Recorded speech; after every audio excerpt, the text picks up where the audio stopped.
Esse é o exemplo 7.1. Ele fala então que a força de arrasto F sobre uma esfera lisa depende da velocidade relativa v, do diâmetro da esfera d, da massa específica do fluido ρ e da viscosidade do fluido μ.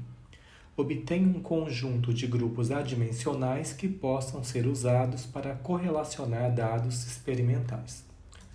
Bom, então a gente vai aplicar o teorema de Pi de Buckingham, que segue então vários passos. E o primeiro passo é listar todos os parâmetros dimensionais envolvidos. Então, os parâmetros envolvidos vão ser a força, velocidade, diâmetro, massa específica e viscosidade. Foi os parâmetros aqui que ele deu para a gente no enunciado. Então, a gente queria calcular a força de arrasto, eu tenho que pensar quais são os parâmetros físicos que vão influenciar aqui na minha força de arrasto. Então, nesse caso, esses parâmetros. Então, o N é o número de parâmetros dimensionais, que é igual a 5. Eu tenho aqui, então, 5 parâmetros.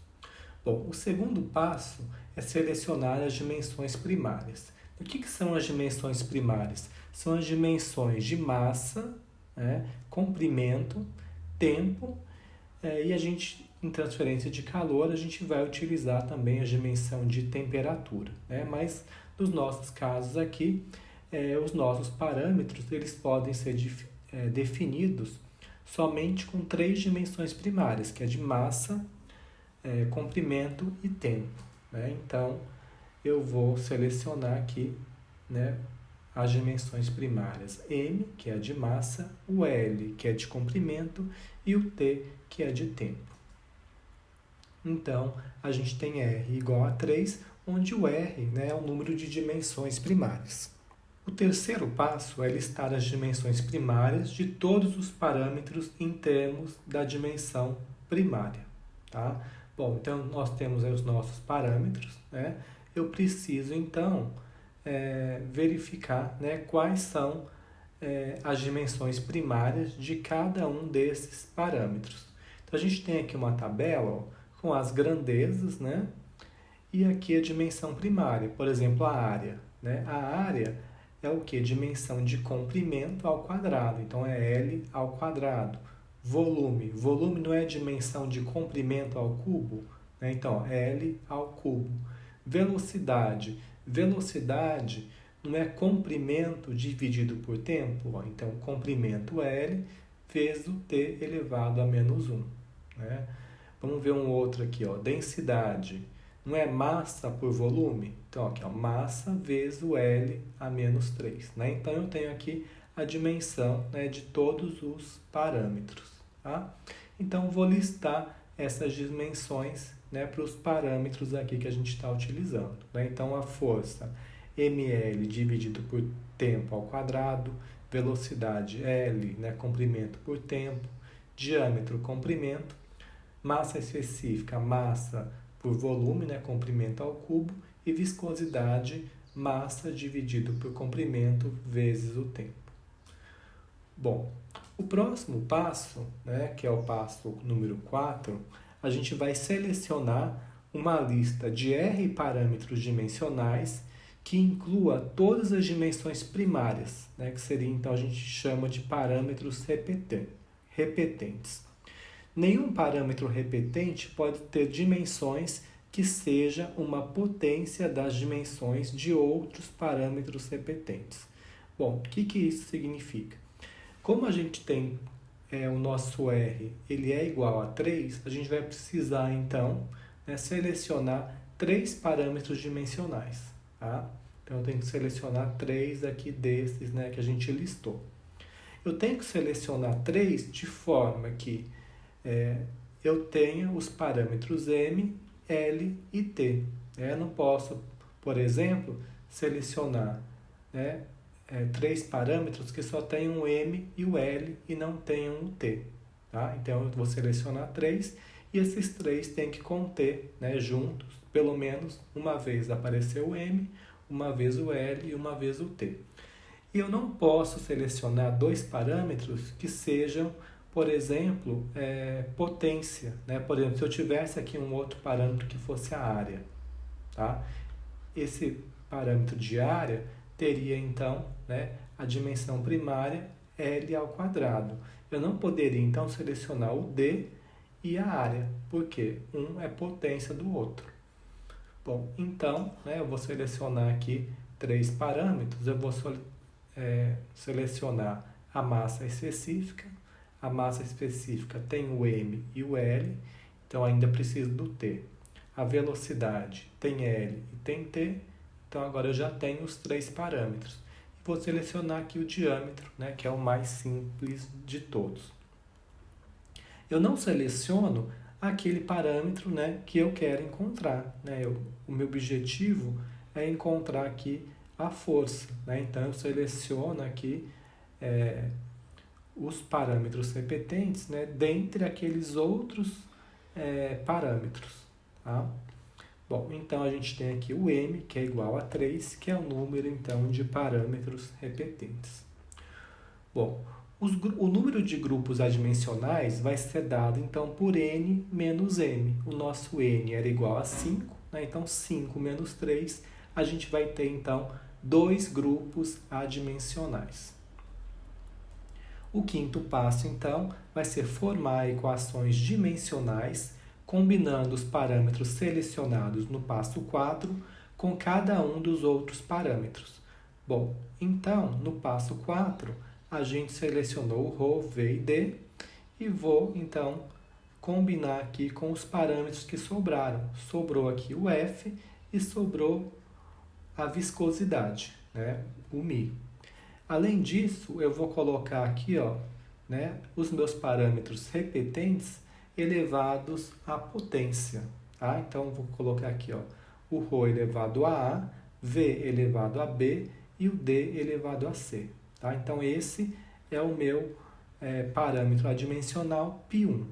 E o meu parâmetro adimensional π2 vai ser igual a ρ elevado a D, V elevado a E, D elevado a F, vezes a viscosidade. Bom, então vamos trabalhar com o nosso primeiro número adimensional, que é o π1, né? Então, eu vou escrever aqui, né, esse meu π1 em termos das dimensões primárias. Então, a massa específica, ó, é m dividido por L ao cubo, elevado a A. A velocidade é L sobre T, elevado a B.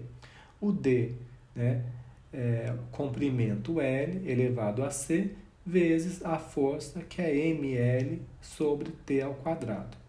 Bom, como a gente tem um número adimensional, significa o quê?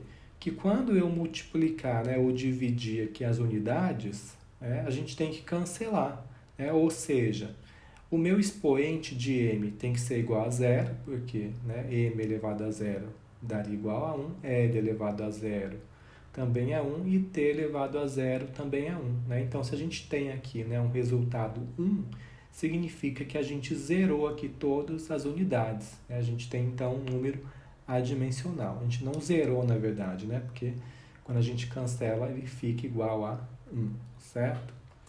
Bom, então vamos lá. Então, eu tenho aqui, ó, a minha equação. Eu vou encontrar, então, o valor, né, de A, B e C, de forma que esse meu parâmetro, né, seja um parâmetro adimensional. Então, vamos começar aqui com M. Ó. A gente tem aqui, ó, o M elevado a A. Esse segundo não tem M, esse também não tem M, esse tem um M. Então, é M elevado a A vezes o M tem que ser igual a M elevado a zero. Olha só. Se a gente tem aqui, né, a mesma base, eu posso chegar nessa seguinte equação, que A mais 1 tem que ser igual a zero, certo? Aqui seria m elevado a 1. Né? Então, o que a gente faz? Mantém a base e soma os expoentes, né, aqui na multiplicação. Como a gente tem uma igualdade, né, na verdade, os expoentes vão ter que ser igual.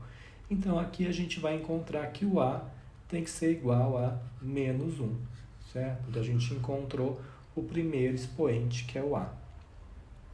Vamos trabalhar com L. O L, a gente tem o L aqui, ó, elevado a menos 3A. Tá? Aqui a gente tem L elevado a B vezes L elevado a C. E aqui a gente tem L, então L elevado a 1 tem que ser igual a L elevado a 0. Então a gente tem aqui o quê? Menos 3A mais B mais C mais 1 tem que ser igual a 0. O A, ele é igual a menos 1. Então, a gente tem aqui 3 mais 1, 4, né? Então, a gente tem aqui 4 positivo. Então, a gente sabe que B mais C tem que ser igual a menos 4. E vamos fazer o último, então, que é o tempo, né? Esse primeiro termo aqui não tem T. Então, a gente tem aqui, ó, T elevado a menos B vezes T elevado a menos 2 tem que ser igual a T elevado a 0. Então, aqui a gente chega que menos B menos 2 tem que ser igual a 0.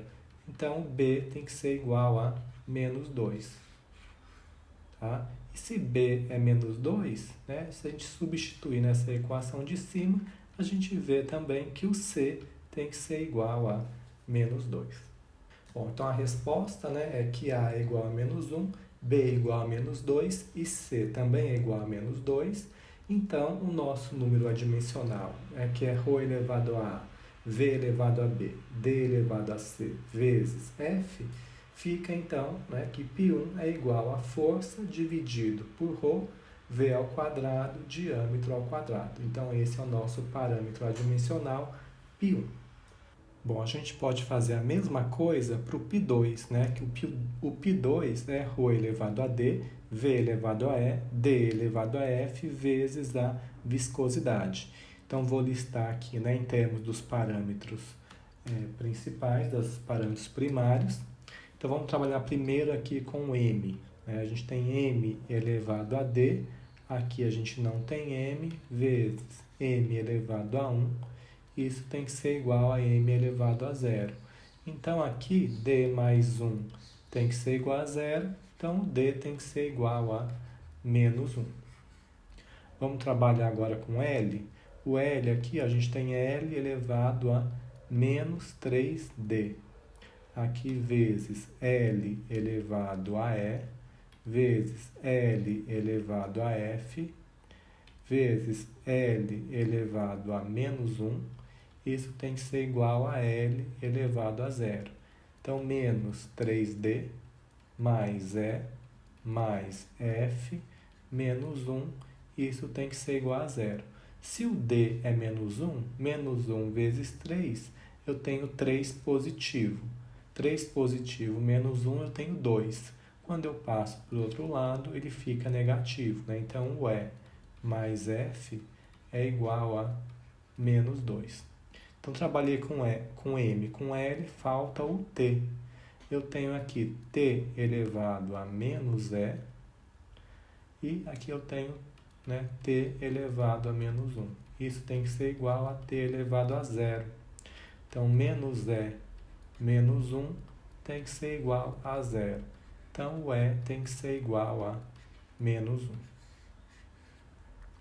Bom, se o E é menos 1, o F também é menos 1, né? Porque menos 1, quando passa para lá, fica 1 positivo, menos 2 mais 1, menos 1.